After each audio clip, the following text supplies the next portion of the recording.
नमस्कार, मैं निधि रतन। आप देख रहे हैं नेशनल दस्तक। आजादी के 75 साल हो चुके हैं। इन 75 सालों में क्या बदलाव हुए? जनता के लिए नहीं, सरकार के लिए। उसमें फेर बदल करके किस तरीके की धार्मिक राजनीति हो, चाहे आर्थिक राजनीति हो, चाहे जातीय राजनीति हो, किस तरीके से उसने घुमा फिरा के चीजों को मैनेज करने की कोशिश की है।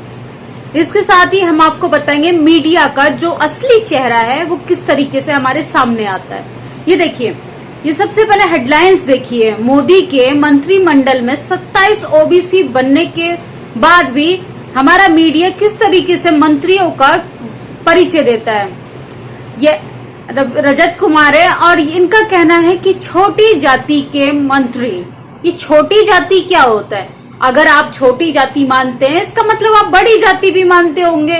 मीडिया का जो चेहरा है वो देखिए किस तरीके से हमारे सामने आता है कि वो आजादी के 75 साल बाद भी मंत्रियों का परिचय उनके जाति आधार पर कर रहा है। तो सोचिए आम जनता के साथ क्या होता होगा। आम जनता को तो ये लोग इतना जलील करते होंगे कि अंदाजा नहीं लगा सकते। जब मंत्रियों के साथ इस तरीके का भेदभाव होता है तो आम जनता को क्या क्या झेलना पड़ता होगा। और दूसरी बात ये कि मोदी जी ने, हमारे माननीय प्रधानमंत्री जी ने अपने मंत्रिमंडल में 27 ओबीसी मंत्री बनाए। ये जलील करने के लिए बनाए गए हैं या वाकई में मंत्री पद देने के लिए बनाए गए हैं? ये सम्मानित है या अपमानित है? अगर ओबीसी बनाने का इनको सिर्फ एक ही मोटिव है कि यूपी की राजनीति है और राजनीति करने के लिए इनको एसटी एससी माइनॉरिटी का सहारा लेना पड़ेगा, उसके बिना यूपी की राजनीति नहीं हो सकती।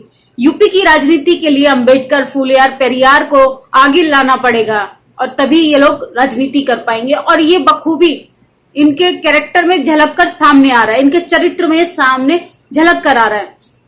इसके साथ ही मैं बात करूंगी कि मीडिया का जो असली चेहरा होता है वो किस तरीके से डिबेट में लोगों को बुलाती है।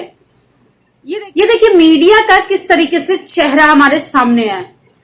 ये एक 27 ओबीसी मंत्री बनने पर ये डिबेट शो कर रहे हैं। इस डिबेट शो में जितने भी पैनलिस्ट लोग बुलाए गए हैं उनके सरनेम पे गौर फरमाइएगा। सरनेम में एक गीता भट्ट है, विनोद अग्निहोत्री है, ब्रजेश शुक्ला है और बद्री नारायण है। मतलब 5 ब्राह्मण के बदले अगर ये 5 जाटव समाज के लोग बुलाते, 5 पटेल समाज के लोग बुलाते, 5 कुर्मी समाज के लोग बुलाते, ओबीसी एसटी एससी माइनॉरिटी समाज से बुलाते, तो क्या इस मुद्दे पे अच्छे से बहस नहीं हो सकती थी? लेकिन नहीं, ऐसा नहीं करते ये लोग।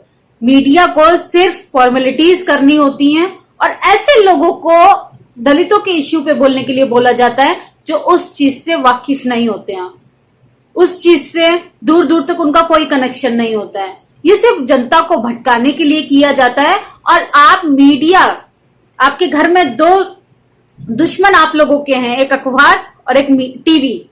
आप इन दोनों का बाइकॉट कीजिए और जितने भी मोदी चैनल्स हैं उनका सबका बाइकॉट कीजिए, क्योंकि यही आपका ब्रेन वॉश करते हैं, यही भाईचारा में आग लगाने का काम करते हैं। और आप जातीय स्तर से उठकर, जातीय भेदभाव, धार्मिक भेदभाव, इन सब से उठकर भाईचारा को मजबूत बनाए, क्योंकि यूपी जिस तरीके से, यूपी का चुनाव नजदीक आएगा, धार्मिक राजनीति हो वो अपनी चरम सीमा पर होगी। तो इसीलिए आप लोगों से अपील है।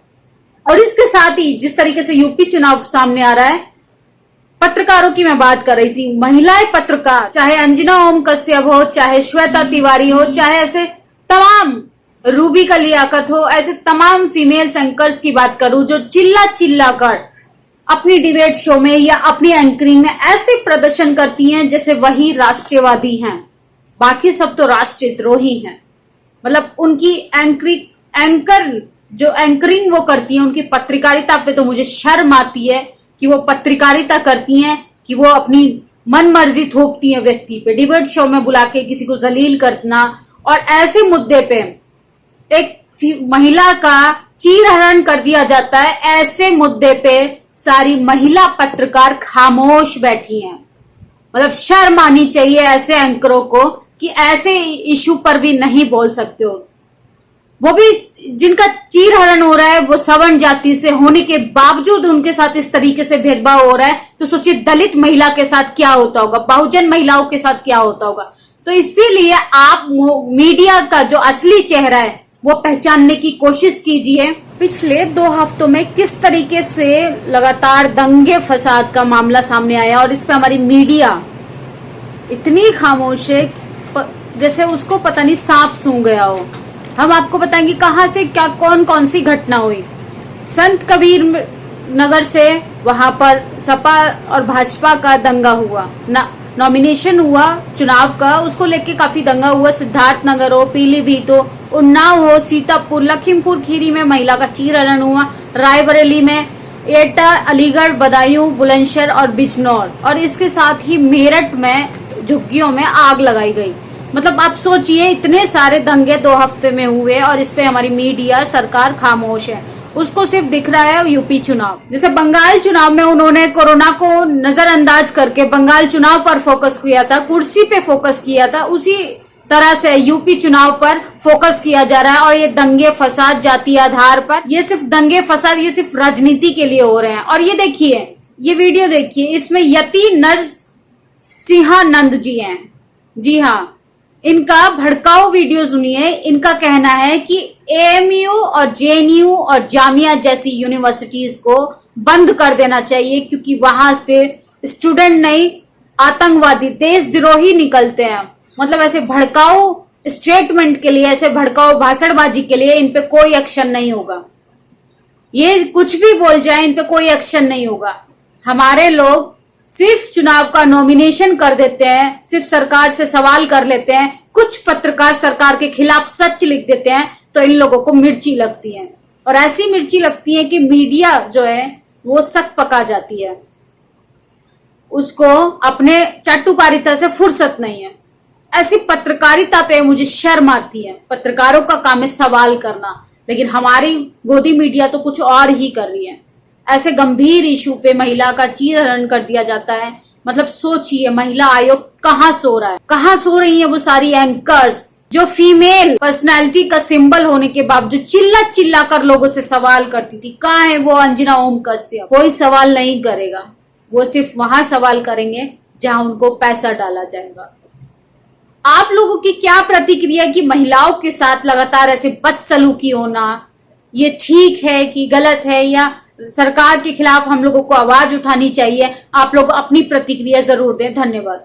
नेशनल दस्तक की आपसे गुजारिश है कि अगर इसको बचाना चाहते हैं तो नेशनल दस्तक को सब्सक्राइब करने के लिए रेड कलर के सब्सक्राइब बटन को दबाएं, फिर बेल आइकन की घंटी दबाएं।